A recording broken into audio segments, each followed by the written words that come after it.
Tafsir fi Zilalil Quran karya Asy-Syahid Said Qutb diterjemah bahasa oleh Datuk Yusof Zaki.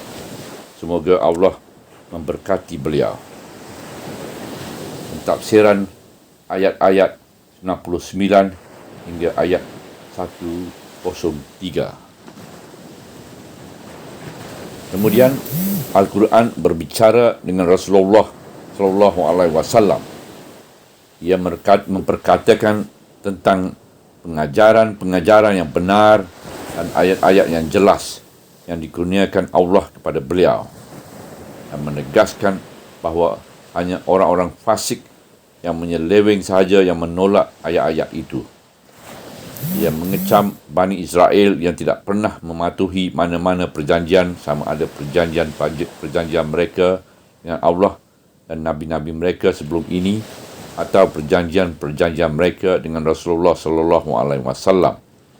Di samping mengecam mereka kerana menolak kitab Allah yang terakhir yang membenarkan kitab suci yang ada pada mereka. Dan sesungguhnya kami telah menurunkan kepadamu ayat-ayat yang jelas, dan hanya orang-orang yang fasik sahaja yang mengingkarinya. Ayat 99. Atau apakah setiap kali mereka mengikat perjanjian, mereka ada sahaja segolongan dari mereka yang mencampakkannya, malah kebanyakan mereka tidak beriman. Ayat 100. Dan setelah datang kepada mereka seorang rasul dari sisi Allah yang membenarkan kitab suci yang ada pada mereka, maka segolongan dari orang-orang yang dikurniakan kitab itu mencampakkan kitab Allah di belakang mereka seolah-olah mereka tidak mengetahui. Ayat 101. Punca penyakit kekafiran Bani Israel. Di sini Al-Quran mendedah punca penyakit kekafiran Bani Israel terhadap ayat-ayat yang jelas yang diturunkan Allah kepada Muhammad. Punca penyakit itu ialah kefasikan dan penyelewengan fitrah mereka. Fitrah yang lurus tak mempercayai ayat-ayat yang jelas, kerana ayat-ayat ini begitu kuat memaksakan kebenaran ke atas hati-hati yang lurus. Apabila kaum Yahudi atau lainnya mengingkarkan ayat-ayat ini, maka bukanlah bererti ayat-ayat ini tidak dapat memberi keyakinan dan tidak mempunyai hujah yang kuat. Malah sebenarnya kerana fitrah mereka telah rosak dan menyeleweng. Kemudian Al-Quran berpaling kepada kaum muslimin dan kepada manusia umumnya. Dan di sini ia mengecam kaum Yahudi dan menedahkan salah satu dari sifat-sifat mereka yang berpenyakit. Masyarakat mereka merupakan satu masyarakat yang tidak bersatu padu, walaupun mereka berpegang kukuh dengan semangat fanatik perkauman mereka yang keji. Mereka tidak pernah sepakat di dalam sesuatu fikiran, tidak pernah mematuhi sesuatu perjanjian, dan tidak pernah berpegang kepada sesuatu pegangan yang kukuh. Walaupun mereka fanatik terhadap diri dan bangsa mereka, dan mereka tidak suka Allah mengurniakan limpah kurnianya kepada orang-orang yang lain dari mereka, tapi mereka tidak berpegang dengan perpaduan dan tidak mematuhi janji terhadap satu sama lain. Apabila mereka mengadakan sesuatu perjanjian sama mereka, maka ada sahaja satu pihak, satu puak dari mereka yang keluar dari kumpulan dan bertindak melanggar perjanjian itu dan memberontak terhadap persetujuan yang telah dicapai oleh mereka. Atau apakah setiap kali mereka mengikat perjanjian, maka ada sahaja segolongan dari mereka yang mencampakkannya, malah kebanyakan mereka tidak beriman. Ayat 100. Mereka telah mengingkari janji mereka dengan Allah di bawah Bukit Tursina, dan selepas itu mereka mencampakkan perjanjian mereka dengan nabi-nabi mereka. Dan pada akhir sekali segolongan dari mereka telah mencampakkan perjanjian yang telah dikaitkan dan yang telah diikatkan mereka dengan Rasulullah sallallahu alaihi wasallam pada permulaan kedatangan beliau di Madinah, iaitu perjanjian yang saling damai yang menggariskan syarat-syarat yang tertentu. Sedangkan mereka lah yang mula-mula menolong musuh beliau dan mencela agamanya. Mereka cuba menimbul pecah belah dan fitnah dalam barisan kaum muslimin yang bertentangan dengan perjanjian yang telah mereka adakan dengan kaum muslimin. Itulah sifat kaum Yahudi yang amat buruk, iaitu satu sifat yang bertentangan dengan sifat kaum muslimin yang diumumkan oleh Rasulullah sallallahu alaihi wasallam. Sabdanya, orang-orang Islam itu sama saja darah mereka dari segi diat dan qisas, dan mereka berpadu seperti satu tangan dalam menghadapi orang-orang yang lain dari mereka, iaitu musuh-musuh perjanjian, dan jaminan mereka patuhi oleh serendah-rendah mereka. Diriwayatkan oleh Al-Imam Ahmad. Maksudnya tiada seorang pun yang akan melanggar perjanjian apabila ia berjanji, dan tiada seorang pun yang akan merombak perjanjiannya apabila ia mengikat perjanjian. Abu Ubaidah, Panglima Tentera Khalifah Umar radhiyallahu an, telah menulis pada beliau menyatakan bahawa ada seorang hamba Allah telah memberi keamanan pada penduduk negeri Iraq dan meminta fikiran beliau. Lalu Umar menulis jawapannya, Allah amat memandang tinggi sifat setia kepada perjanjian, dan kamu tidak boleh menjadi orang-orang yang setia kepada perjanjian sehingga kamu menganggotai perjanjian kamu. Lalu mereka menyempurnakan perjanjian mereka pada penduduk Iraq dan meninggalkan mereka. Inilah satu sifat kaum muslimin yang mulia, padu dan lurus. Itulah titik perbezaan di antara akhlak orang-orang Yahudi yang fasik dan akhlak orang Islam yang lurus. Dan setelah datang kepada mereka seorang rasul dari sisi Allah yang membenarkan kitab suci yang ada pada mereka, maka segolongan dari orang-orang yang dikurniakan kitab itu mencampakkan kitab Allah di belakang mereka seolah-olah mereka tidak mengetahui. Ayat 1:1. Ini adalah salah satu kejadian pembatalan janji yang dilakukan oleh satu golongan kaum Yahudi terhadap setiap perjanjian yang diikatkan mereka. Di antara isi kandungan perjanjian Allah dengan mereka ialah mereka pasti beriman kepada setiap rasul yang dibangkitkan Allah, menolong dan menghormatinya. Tapi apabila datang kitab suci Al-Quran dari Allah yang membenarkan kitab suci yang ada di dalam tangan mereka, mereka terus membatalkan perjanjian itu. Dan segolongan kaum ahli kitab itu telah mencampakkan kitab Allah di belakang mereka. Dalam konteks ini, mereka telah mencampakkan kitab Allah, iaitu kitab Taurat yang ada dalam tangan mereka, yang mengandungi bisyarah kebangkitan Nabi Muhammad SAW, dan mencampakkan kitab suci yang baru, iaitu Al-Quran yang ada bersama Nabi yang baru. Ayat ini mengandungi sindiran yang halus bahawa kaum ahli kitab sendiri telah tergamak mencampakkan kitab Allah di belakang mereka. Andainya mereka dari golongan kaum musyrikin, itulah perbuatan mereka yang mencampakkan kitab Allah di belakang mereka itu dapat difahami. Tapi oleh kerana perbuatan itu dilakukan oleh mereka sendiri selaku kaum ahli kitab, mereka tentulah tahu tentang risalah-risalah dan rasul-rasul. Mereka tentulah telah mengenal hidayah dan melihat nur hidayah. Tetapi apakah mereka telah buat? Mereka telah mencampakkan kitab Allah di belakang mereka. Ungkapan ini tentulah bermaksud menyatakan bahawa mereka telah mengingkarkan kitab suci itu dan tidak lagi beramal dengannya. Mereka telah menyingkirkan kitab itu dari bidang pemikiran dan kehidupan mereka. Tetapi ungkapan yang memberi gambaran itu ialah telah memindahkan pengertian ini dari ruang akal ke ruang alam, kenyataan, dan menggambarkan perbuatan mereka dengan harakat fizikal yang dikhayalkan. Ia menggambarkan perbuatan itu dengan gambaran yang keji penuh dengan keingkaran, kekufuran, kekasaran, ketololan, kebiadaban dan kejakunan. Ia membiarkan khayal menikmati harakat yang kasar itu, iaitu harakat tangan yang membuatkan kitab suci di belakang.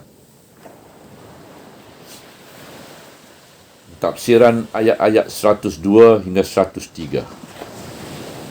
Kemudian, apakah pula yang dilakukan mereka setelah membuang kitab Allah Al-Quran yang membenarkan kitab yang ada di dalam tangan mereka, iaitu kitab Taurat? Apakah mereka mendapat kitab yang lebih baik darinya?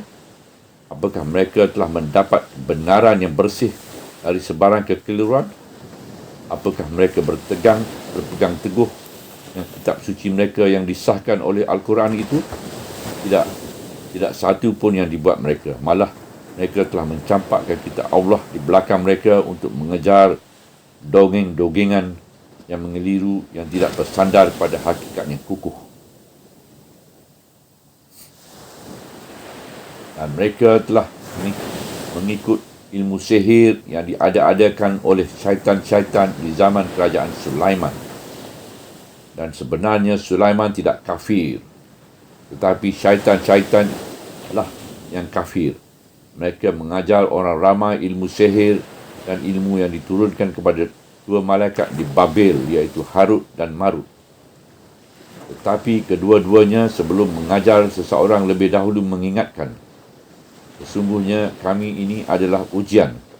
Kerana itu janganlah engkau jadi kafir dengan mengamalkan ilmu sihir.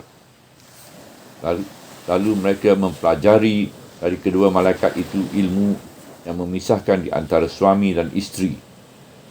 Sedangkan sebenarnya mereka tidak berkuasa mendatangkan bahaya kepada seorang pun kecuali dengan izin Allah. Mereka mempelajari ilmu yang membahayakan mereka dan tidak berguna kepada mereka. Dan sebenarnya mereka memang tahu bahawa sesiapa yang membeli ilmu itu, maka ia tidak akan mendapat apa-apa habuan di akhirat. Dan itulah seburuk-buruk perbuatan menjual diri sendiri jika mereka mengetahui. Ayat 102. Dan andainya mereka beriman dan bertakwa, maka sesungguhnya balasan dari sisi Allah itulah sebaik-baik balasan jika mereka mengetahui. Mereka telah meninggalkan kitab Al-Quran yang diturunkan Allah yang membenarkan kitab suci yang ada di tangan mereka. Mereka mengikuti cerita-cerita yang dikisahkan oleh syaitan-syaitan di zaman Sulaiman alaihissalam dan mengada-ngadakan perkara-perkara yang dapat menyesatkan orang ramai, iaitu dakwaan-dakwaan yang bohong terhadap Sulaiman. Mereka mendakwa Sulaiman itu seorang tukang sihir dan beliau dapat menundukkan apa sahaja yang dapat ditundukkan dengan ilmu sihir yang diketahui dan diguna olehnya. Al-Quran menafikan tuduhan mereka bahawa Nabi Sulaiman alaihissalam itu tukang sihir. Dan sebenarnya Sulaiman tidak kafir. Ilmu sihir dan penggunaan ilmu sihir membawa kepada kekufuran. Al-Quran seolah-olah mengirakan ilmu sihir dan penggunaan ilmu sihir itu sebagai satu perbuatan yang kufur dan menolak kekufuran itu dari Nabi Sulaiman alaihissalam dan meletakkan kekufuran ke atas syaitan-syaitan. Tapi syaitan-syaitanlah yang kafir. Mereka mengajar orang ramai ilmu sihir. Kemudian Al-Quran menafikan ilmu sihir sebagai ilmu yang diturunkan oleh Allah pada dua malaikat Harut dan Marut yang tinggal di Babel. Dan ilmu yang diturunkan kepada dua malaikat di Babel itu ialah Harut dan Marut. Nampaknya di sana ada kisah yang terkenal mengenai dua malaikat ini. Orang-orang Yahudi atau syaitan-syaitan mendakwa bahawa kedua-dua malaikat inilah yang telah memperkenalkan dan mengajar ilmu sihir kepada orang ramai dan mendakwa bahawa Allah telah menurunkan ilmu sihir kepada kedua malaikat itu. Lalu Al-Quran menolak pendustaan ini. Kemudian Al-Quran menerangkan hakikat yang sebenar, iaitu kedua malaikat ini merupakan suatu ujian kepada manusia kerana sesuatu nikmat yang tidak diketahui. Kedua-dua menjelaskan hakikat ujian itu kepada setiap orang yang datang meminta supaya diajar ilmu sihir. Kedua-duanya sebelum mengajar seseorang lebih dahulu mengingatkan sesungguhnya kami ini ujian. Kerana itu janganlah engkau jadi kafir dengan mengamalkan ilmu sihir. Di sini sekali lagi kita mendapati Al-Quran menganggapkan ilmu sihir dan penggunaan ilmu sihir itu sebagai suatu perbuatan yang kufur. Ini disebutkan di atas lidah dua malaikat Harut dan Marut sendiri. Tapi ada setengah-setengah orang terus berkeras hendak mempelajari ilmu sihir itu dari keduanya walaupun diberi peringatan dan penjelasan, dan di sini berlakulah ujian itu kepada orang-orang yang terpesona kepada ilmu sihir itu. Lalu mereka mempelajari dari kedua malaikat itu ilmu yang memisahkan di antara suami dan isteri. Itulah bencana yang diperingatkan oleh kedua malaikat itu. Di sini Al-Quran dengan segera menjelaskan dasar umum kepercayaan Islam yang pokok, iaitu dasar tiada sesuatu yang berlaku di alam al-wujud ini melainkan dengan keizinan Allah. Sedangkan sebenarnya mereka tidak berkuasa mendatangkan bahaya pada seseorang pun kecuali dengan izin Allah.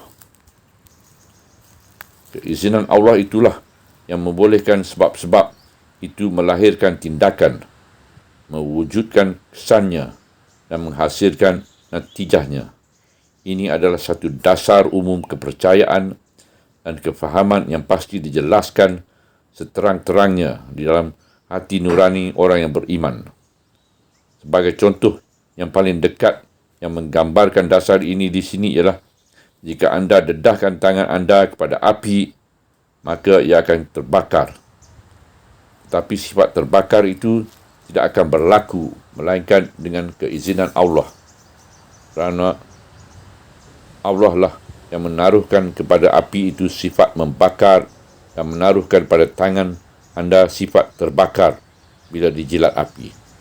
Dan Allah berkuasa memberhentikan atau menghapuskan sifat-sifat itu apabila dia tidak memberi keizinan kerana sesuatu hikmat yang tertentu sebagaimana yang telah berlaku pada Nabi Ibrahim AS.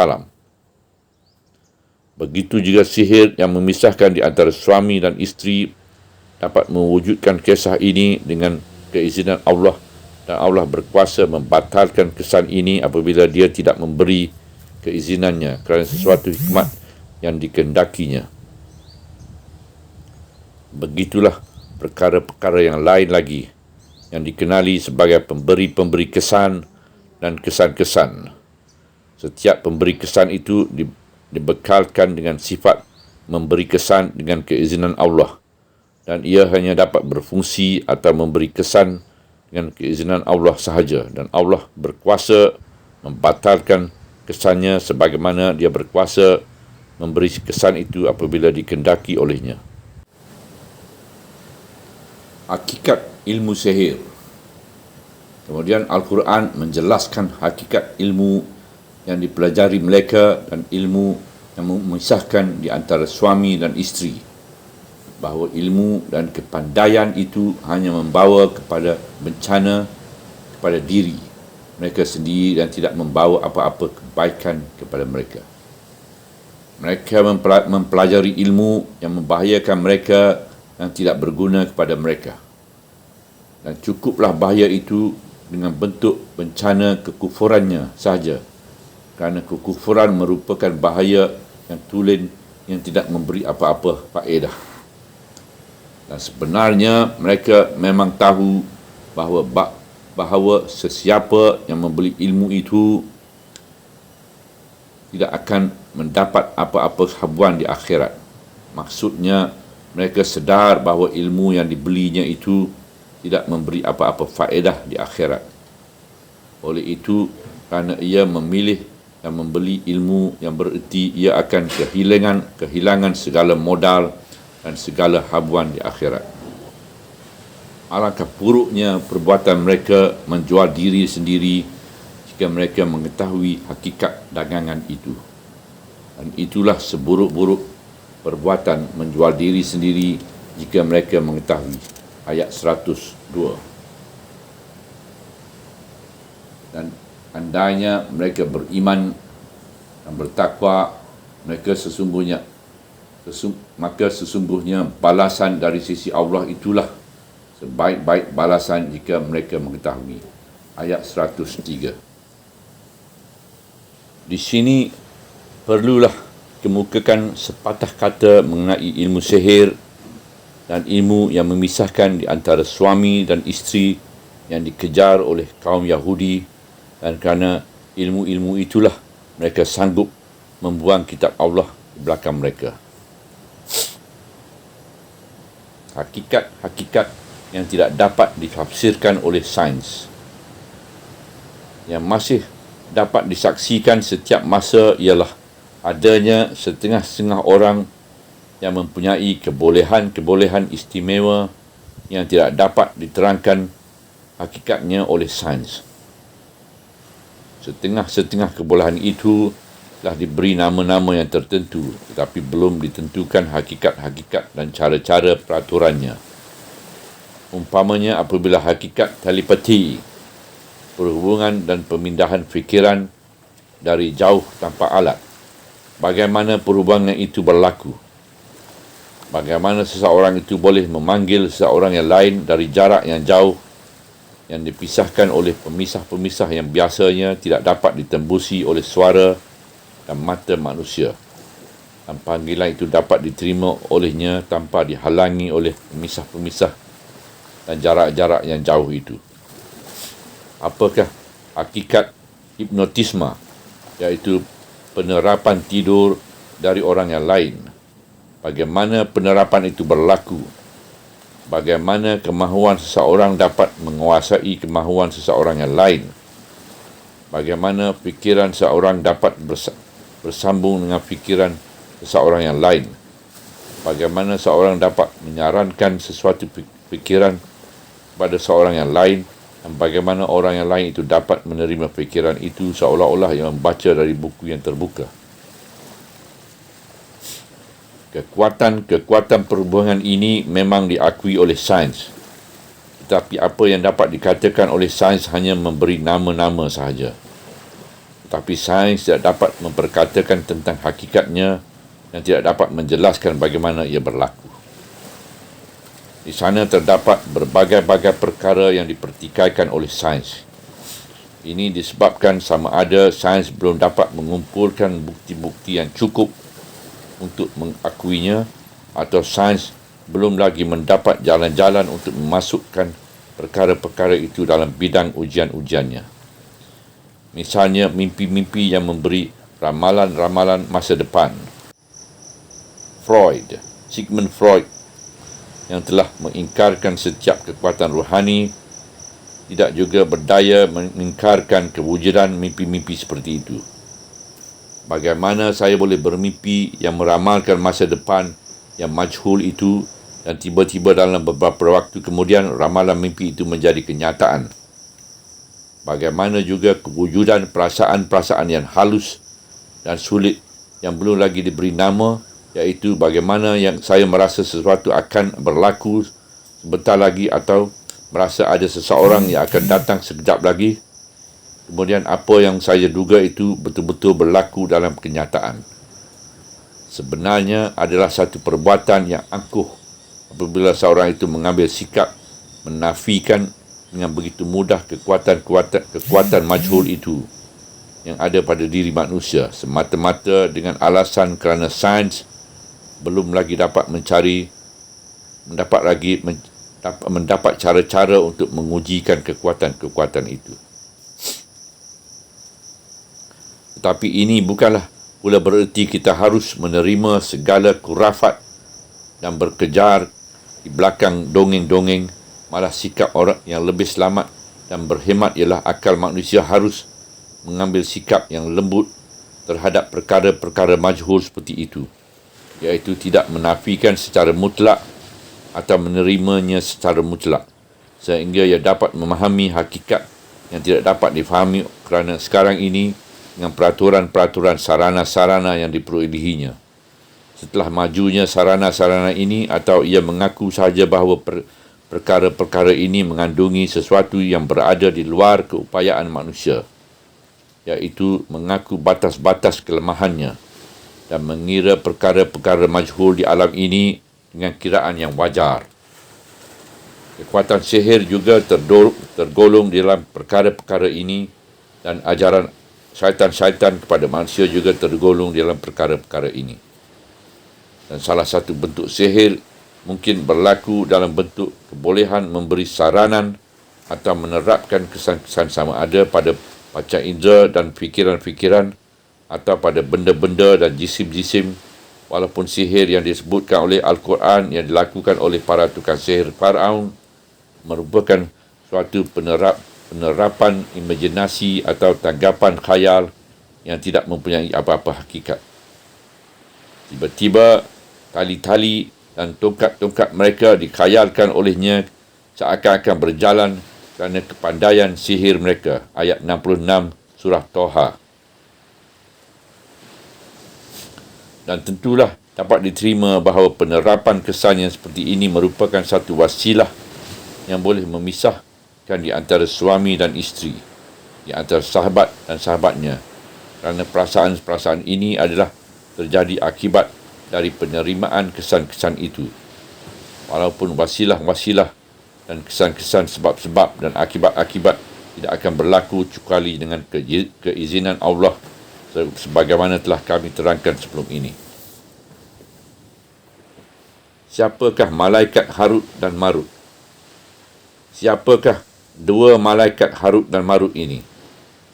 Dan bilakah kedua-duanya berada di Babel?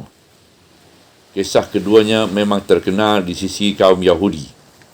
Dalilnya mereka tidak mendusta dan membantah keterangan Al-Quran ini. Dalam Al-Quran terdapat keterangan-keterangan ringkas mengenai setengah-setengah kejadian yang terkenal di sisi mereka yang ditujukan ayat-ayat itu. Dan keterangan-keterangan yang ringkas itu sudah cukup untuk menyampaikan maksudnya selama di sana tidak ada sebab yang memerlukan kepada huraian yang lebih panjang, kerana huraian yang panjang lebih lebar itu tidak menjadi tujuan. Saya tidak suka di dalam tafsir Fi Zilal Quran ini kita berkejar di belakang berbagai-bagai dongeng yang dikisahkan di sekitar dua malaikat ini, kerana di sana tidak ada sesuatu riwayat yang kuat yang boleh dipegang. Di dalam sejarah manusia terdapat berbagai-bagai bukti kekuasaan Allah dan berbagai-bagai ujian yang sesuai dengan keadaan dan tahap kefahaman mereka dalam setiap peringkat perkembangan dan kemajuan mereka. Oleh itu, apabila ujian itu dibawa dalam bentuk dua malaikat atau dalam bentuk dua lelaki yang bersifat jujur seperti malaikat, maka peristiwa ini bukanlah merupakan satu peristiwa yang aneh dan ganjil dibandingkan dengan berbagai-bagai bentuk ujian yang mencarikan adat, mukjizat-mukjizat yang dilalui umat manusia ketika mereka merangkak dan melangkah mengikut cahaya ubur ilahi yang cerah di malam yang gelap gelita. Maksud-maksud dan pengertian-pengertian yang jelas dan kukuh yang terdapat dalam ayat-ayat ini tidak lagi memerlukan kita berkejar di belakang pengertian-pengertian dan maksud-maksud yang tidak jelas dan kukuh di sisi kita setelah dilalui masa yang panjang itu.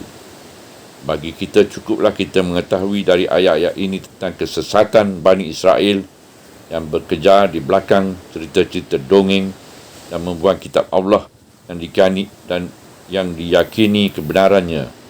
Juga mengetahui bahawa sihir itu dan ajaran syaitan, dan kerana itu sihir merupakan perbuatan kufur yang dibalaskan dengan hukuman seksa dan menyebabkan seseorang akan kehilangan segala habuan dan modal simpanan di akhirat. Subhanallah walhamdulillah wala ilaha illallah wallahu akbar wala hawla wala quwata illa billahil aliyyil azim wala hawla wala quwata illa billahil aliyyil azim wala hawla wala quwata illa billahil aliyyil azim.